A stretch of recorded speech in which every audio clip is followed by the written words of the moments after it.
Yeah, just like that. You're there. Show everybody, and then we'll do this. Okay. You ready? Yep. So today I'm going to do a persuasive speech on preventive medicine and you. Some of the things I would like to go over is what preventative medicine is, the benefits that are associated with it, and then kind of the cost savings that come with preventative medicine. So imagine you're an 18-year-old, you're nice, you're healthy, you're active, you don't really want to see your doctor much because that takes too much time out of your day. You turn 40 and you have a heart attack. Heart attacks are fairly catastrophic, as most of us know, seeing as we work in the healthcare field, and along with that comes some pretty intense cost. So we'll just go into what preventative medicine is. It sounds exactly like what it sounds. It's medicine that prevents diseases. So the CDC says that who is at risk is everybody, and that millions of deaths a year could be prevented if people would use preventative medicine. So, I'm terrible at this. You're doing great. Thanks. I'll get there eventually. So what this means is that keeping an open line of communication with your doctor could potentially prevent you from having to have long admission stays, or just in general, just out-of-pocket costs can get super expensive. So preventative medicine is medicine that prevents, and then some of the benefits that can come from that is a better quality of life. A simple 5-10 minute trip to your doctor could, once again, prevent you from having to stay weeks in a hospital, or even up to and preventing death. That's kind of our biggest goal on earth, is to kind of live as long as we can and have as good a life as possible.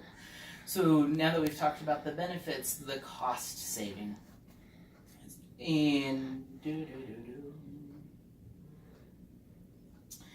So in an interview that I had with Leanne Deals, I asked her, do you think preventative medicine could save lives? Leanne responded to me and she said, yes, I think preventative medicine could save lives, and I also think that it would reduce the burden that is borne by the hospital from all of the people that don't, and then all of a sudden are struck by a disease that they could have known about but no longer do.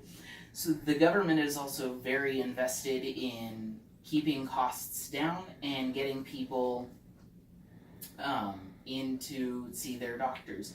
The Surgeon General has what's called a National Action Plan, and it goes over preventative medicine, costs, where our country is heading.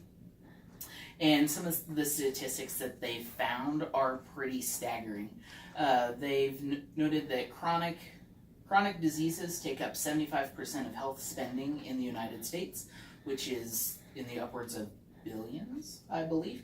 And that also 7 out of every 10 deaths in the United States is caused by a chronic disease. That means we're sitting, there's 7 people here. If you added 3 more people, 7 would be dead and they would be alive. So, I mean, that's kind of a stark reminder that, life is kind of short. And then also doctors are very invested in providing the best preventative care practices, and they're so invested in that there's actually an American Journal of Preventative Medicine. It's a peer-reviewed journal.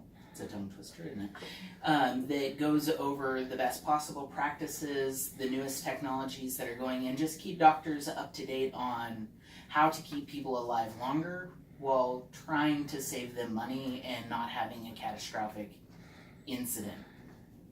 So let's go back to that 40-year-old that had the catastrophic illness. If he had just taken a little bit of time to go to his doctor from, 18 to 40, because 40 is about the age that we start having severe body breakdown, specifically when it comes to the heart, and nobody is really paying attention at that point because we're still in our middle years. So we're still fairly healthy, fairly active. If he had taken that time to go see him, a few simple tests and EKG might have revealed that he had some blockages and that he might have had some electrocardio disturbances, which could have caused his heart attack. These tests are simple and fairly cheap, and they don't take much time, which is the problem that Americans have today. Is our time is very valuable to us, and none of us really want to see a doctor because they usually stick us with stuff. Anyway, side note. So everybody knows that the cost of heart attacks and strokes can be preventable. And so in conclusion, I would just like to encourage everybody to go see your doctor, learn about preventative medicine, and figure out what is out there to help you stay alive longer. I hope I've provided you with some information about the benefits of, living longer by doing this, and just kind of make you aware that the body it's a machine, and if it's not well maintained, can break down, and when it does, without proper maintenance, it can be catastrophic. Thank you for your time. Yay, good job. Yep, none of them left.